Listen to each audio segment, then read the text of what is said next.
गौरव करण चौधरी जी हैं हमारे साथ, एक फेमस इन्फ्लुएंसर। इंस्टाग्राम यदि आप चलाते होगे तो इनको देखे ही होगे।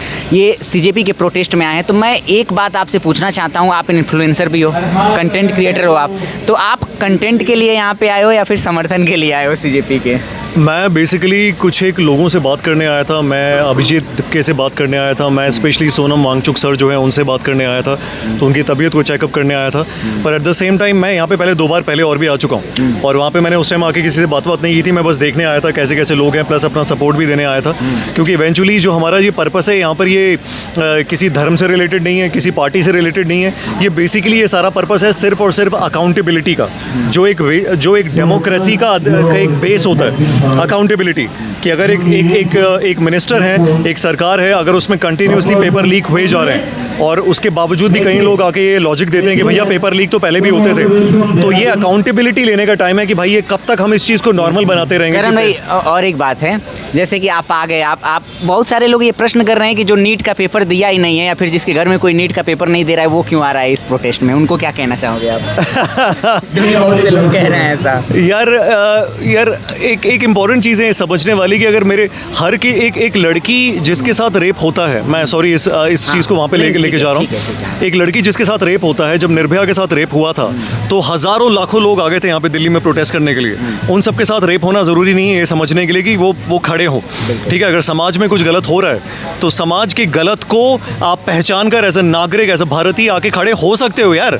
ये ज़रूरी नहीं है कि मेरा ही पेपर लीक। वेट थोड़े करोगे कि मेरे फैमिली में भी किसी के साथ हो। मेरी ज़रूरी थोड़ी कि कल मेरी फैमिली में किसी के साथ गलत हो जाए, या मेरी फैमिली में किसी लड़की के साथ कुछ उल्टा हो जाए, या मेरे किसी बच्चे के साथ नीट पेपर लीक हो जाए। समाज की त्रुटि है, उसे हमें मिलकर दूर करना है। सोशल मीडिया पे और एक बहुत ज़्यादा अफवाह उड़ा है कि यहाँ पे सीजेपी के प्रोटेस्ट में एंटी नेशनल नारे लग रहे हैं, देश के खिलाफ साजिशें चल रही हैं। इस पे क्या कहोगे? आपको क्या लगा यहाँ पे? देखो यार, एक सीधी सी बात है, आप लोहा जब तक तपता नहीं है तब तक वो अच्छी शेप कभी ले नहीं पाता। बिल्कुल, तपना बहुत ज़रूरी है, और ये जितनी भी तपिश है, जितना तपता है उतना चमकता है। और जितनी ये तपिश मिल रही है, कई सारे लोग आएंगे, कई सारा प्रोपेगेंडा चलाया जाएगा, लगाएंगे फेक, बहुत सारी चीज़ें होंगी, बहुत सारी बकवास की जाएगी, लेकिन इंपॉर्टेंट ये है कि ये तपना ज़रूरी है। और ये अच्छा है यार, ये आ रहे हैं, अच्छा है, बहुत अच्छा है, आएँ और भी बकवास करें ताकि उनकी अंदर की जो सच्चाई है, उनकी जो असलियत है वो समझ में आए। क्योंकि जब तक कीचड़ नहीं होता आपको समझ में नहीं आता कि बाकी फूल कितने सुंदर हैं, तो कीचड़ दिखना बहुत ज़रूरी है। करण भाई, एक और एलिगेशन लगाया गया, खास करके जो सबसे ज़्यादा हीनियस था, जो महिलाएं आ रही हैं, जो लड़कियां आ रही हैं सपोर्ट करने के लिए, उनके कैरेक्टर्स पे सवाल करे गए यहाँ पे। और जिन लोगों ने ये सवाल करे, उन लोगों के साथ बीजेपी के एक बहुत बड़े नेता हैं राघव चड्ढा जी, जो कभी आम आदमी पार्टी में हुआ करते थे, वो मीटिंग करते हुए नजर आए। अगले दिन ही उन लोगों के साथ मीटिंग करते हुए नजर आए। फिर जब ये इशू बहुत ज़्यादा हाईलाइट हो गया तो उन्होंने वो वीडियोस हटवा दिए सोशल मीडिया से। आप इस पे क्या कहोगे कि एक नेता जो पहले मसीहा के रूप में जाना जाता था गरीबों का, आम लोगों का, वो ऐसे फ्रिंज एलिमेंट्स के साथ बैठक करता है जो महिलाओं के कैरेक्टर को असैसिनेट करते हैं और शिक्षा के लिए हो रहे आंदोलन को बदनाम करते हैं? देखिए भाई साहब, जब तक आप एक औरत का सम्मान करना नहीं सीखोगे, आप जीवन में आगे नहीं बढ़ सकते।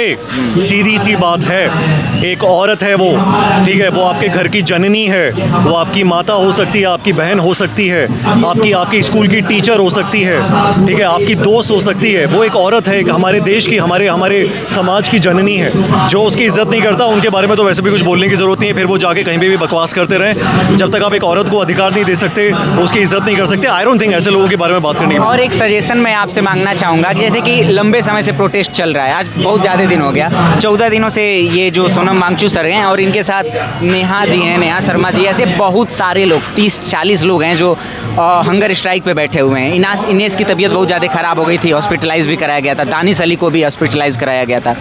इसके बावजूद सरकार में बैठे हुए लोगों को तो पता है कि बच्चे और बहुत सारे लोग, एक बहुत बड़े साइंटिस्ट अपना लाइफ जो है रिस्क में डाल चुके हैं इतने दिनों से, लेकिन इस पे ना कोई बयान। चलो आप नहीं दे रहे हो इस्तीफा, कम से कम अपना कोई डेलीगेशन भेज के बातचीत तो करना चाहिए था। ये क्या आप डेमोक्रेसी पे खतरे का साइन मानते हो इस चीज़ को? सरकार की ये जो नाकामी है, जो ये अभी तक इसको रवैया जो देखने को मिला है। जब किसान आंदोलन चला था तो 1 साल तक बेचारे किसान बैठे रहे थे। 1 साल के बाद फिर सरकार ने बोला था कि जी हाँ, ये कानून शायद ठीक नहीं है, हमें नहीं लाने चाहिए थे, उन्होंने क्या वापस लिए। लेकिन उन्होंने तब बोला जब सैकड़ों लोगों की जानें चली गई, सैकड़ों किसान मर गए। वो उन्होंने तब भी बोला जब 1 साल गुजर चुका था। हाँ। तो ये भी एक बहुत बड़ा फैक्टर है कि वो कितने दिनों में उनको ये बात समझ में आती है। हालांकि बहुत सारी बातें भी बोली जा रही हैं कि शायद कुछ रीशफल हो सकता है, कुछ ना कुछ लोग कैबिनेट reshuffle कुछ लोग को पोस्ट से हटा के कुछ और लोगों को लाया जा सकता है, लेकिन वो जब तक होगा पता नहीं। लेकिन देखिए इवेंचुअली क्या है, मेरे लिए सबसे इम्पोर्टेंट ये चीज़ है कि आप आज जो आदमी हैं उनको अकाउंटेबिलिटी लेनी चाहिए और जो कल आएंगे उनको अकाउंटेबिलिटी के लिए रेडी रहना चाहिए। एक और सवाल, ये लास्ट सवाल था मेरा, जैसे कि इस प्रोटेस्ट की मेन डिमांड अभी तक यही आई है कि भाई इस्तीफा हो जाए उनका, लेकिन इससे ये कहाँ मतलब हो पाएगा कि भाई जो नया एजुकेशन मिनिस्टर आएगा वो अकाउंटेबिलिटी लेगा, वो अकाउंटेबल होगा कि नहीं आगे से मैं पेपर लीक नहीं होने दूंगा, वो भी करा सकता है, उसके लिए फिर ऐसे प्रोटेस्ट हो। तो आप क्या कहना चाहोगे और क्या सुझाव देना चाहोगे और कौन कौन से डिमांड करने चाहिए, क्योंकि अकाउंटेबिलिटी मेन है, उसी से कुछ हो सकता है। एक समाज तभी आगे बढ़ता है जब उसमें दो चीज़ें हों, पहली ट्रांसपेरेंसी और दूसरी अकाउंटेबिलिटी। ट्रांसपेरेंसी क्या सरकार में है वो सबसे इंपॉर्टेंट है, क्या आपको सब ट्रांसपेरेंट तरीके से चलता हुआ दिखाई दे रहा है, क्या कुछ छुपाया जा रहा है, क्या कुछ दबाया जा रहा है, पहली चीज़ ये। दूसरी अकाउंटेबिलिटी,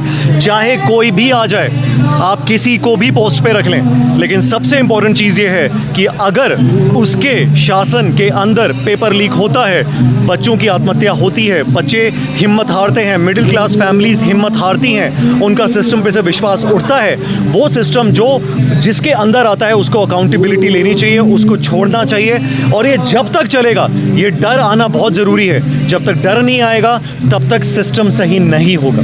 तो काफ़ी अच्छा लगा करण भाई से बात करके, और उम्मीद करता हूं कि करण भाई ने जो एलिगेशंस इस प्रोटेस्ट पे लगाए गए हैं उस पे काफ़ी अपना पारदर्शिता के साथ जवाब दिया, और जो अंधभक्त हैं या फिर जो एलिगेशन लगा रहे हैं उनको ये बात शायद समझ में आएगी। धन्यवाद।